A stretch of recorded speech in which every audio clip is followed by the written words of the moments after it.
آج اللہ کا لاکھ لاکھ شکر ہے کہ اللہ نے ہمیں اس زمین پر پہنچایا جہاں ہمارے اور ہم سب کے قیامت تک آنے والے انسان کے باپ حضرت آدم علیہ السلام کی توبہ کو اور اماں حوا کو اللہ نے ملوایا۔ سب سے پہلی بات تو یہ میدان عرفات ہے جہاں پہ تمام لاکھوں حجاج کرام ہر سال اپنے حج کو ادا کرتے ہیں اور اللہ ہزاروں لاکھوں حجاج کرام کی مغفرت کر ان کو اس میدان سے ان کے گھروں کو رخصت کرتا ہے۔ ہم اس امید پر یہاں حاضر ہوئے کہ اللہ تبارک و تعالی ہمیں بھی مغفرت فرما کر ہمارے گھروں کو واپس فرمائے اور اللہ ہمیں بھی اس میدان کے اندر حج کے ایام میں حاضری کی توفیق دے۔ میرے عزیزوں، یہ پہاڑ جو ہمارے پیچھے ہے جو نظر آ رہا ہے یہ کوئی معمولی پہاڑ نہیں ہے، اس کا نام ہے جبل رحمت، یعنی رحمت کا پہاڑ۔ یہ رحمت کا پہاڑ ہے، اللہ تبارک و تعالی نے اس پر رحمت نازل فرمائی اپنے نبی پر جو قیامت تک آنے والے انسانوں کے باپ ہیں حضرت آدم علیہ السلام۔ جب ان سے غلطی ہوئی تو اللہ نے ان کو جنت سے اماں حوا کو آدم کو نکالا اور ان دونوں الگ الگ جگہوں پر بھیجا، تو یہاں دونوں کے دونوں اس پہاڑ کے ارد گرد گھومتے رہے۔ اس سے ہمیں یہ سبق حاصل ہوتا ہے کہ جب اللہ تبارک و تعالی ناراض تھے اپنے نبی سے گناہ کی وجہ سے، تو اتنی سی جگہ ہونے کے باوجود بھی 300 سال تک بھٹکتے رہے۔ اس سے پتہ یہ چلتا ہے کہ جب اللہ تبارک و تعالی ہم سے ناراض ہوتا ہے تو ہماری سدھری بھی بگڑتی رہتی ہے۔ تو اس لیے ہر حال میں ہمیں اللہ کو راضی کرنا اور اپنی توبہ سے اپنی گناہوں کی توبہ مانگنا ہے۔ 300 سال تک حضرت آدم اور اماں حوا دونوں روتے بلکتے ہوئے اس کے ارد گرد پھرتے رہے۔ وہ ادھر جاتے تھے تو وہ ادھر آ جاتی تھی، ایک دوسرے سے مل نہیں پاتے تھے، بہت زیادہ روتے تھے، بلکتے تھے۔ پھر اللہ تبارک و تعالی نے فرشتے کے ذریعے آدم کو ایک دعا سکھلائی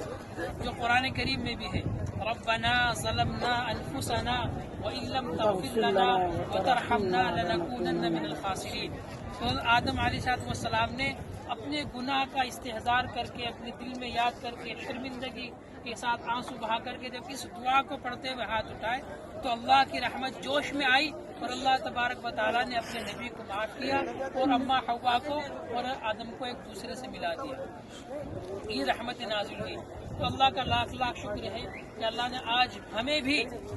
ہمیں بھی اولاد کو بھی اس پہاڑ پر حاضری کی توفیق بخشی۔ تو ہم بھی، ہمارے لیے بھی ہے کہ جس طرح ہمارے والد نے یہاں اپنے گناہ کی توبہ بھی مانگی، ہم سب بھی ہیں، ابن آدم ہیں،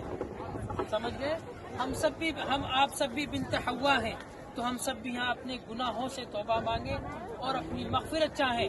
اور دوسری بات، یہ عرفات کا میدان ہے، اللہ سے دعا کریں، اے اللہ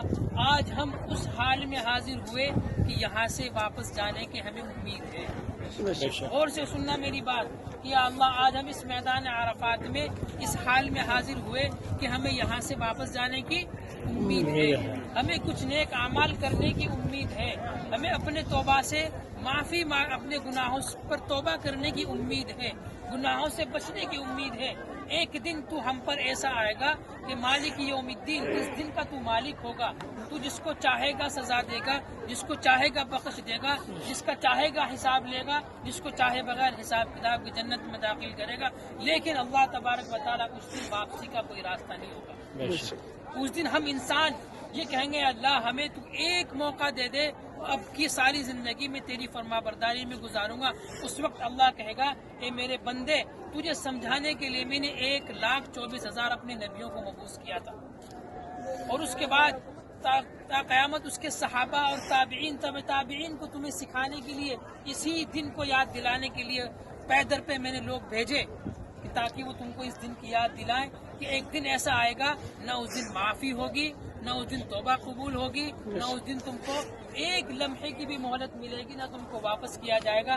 آج تو تمہاری بدعمالیوں پر تمہیں سزا ملے گی، نیک اعمال پر تمہیں جزا ملے گی۔ تو اس دن کا استحضار کر کے ہم دعا مانگے کہ اللہ آج تو ہمارے پاس موقع ہے کہ ہم یہاں سے واپس جانے کی امید ہے کہ ہم اپنے گھروں کو واپس جائیں گے، نیک اعمال کر لیں گے، اپنے گناہوں سے توبہ کر لیں گے، اپنی مغفرت طلب کر لیں گے، سجدے تیرے سامنے سجدہ ریز ہو جائیں گے، سب کچھ کر لیں گے۔ لیکن اے اللہ ایک دن ایسا آئے گا ہم سب یہاں اس حال میں حاضر ہوں گے، واپسی کا کوئی راستہ نہیں ہوگا، معافی کی کوئی گنجائش نہیں ہوگی، مغفرت کی کوئی جگہ نہیں ہوگی،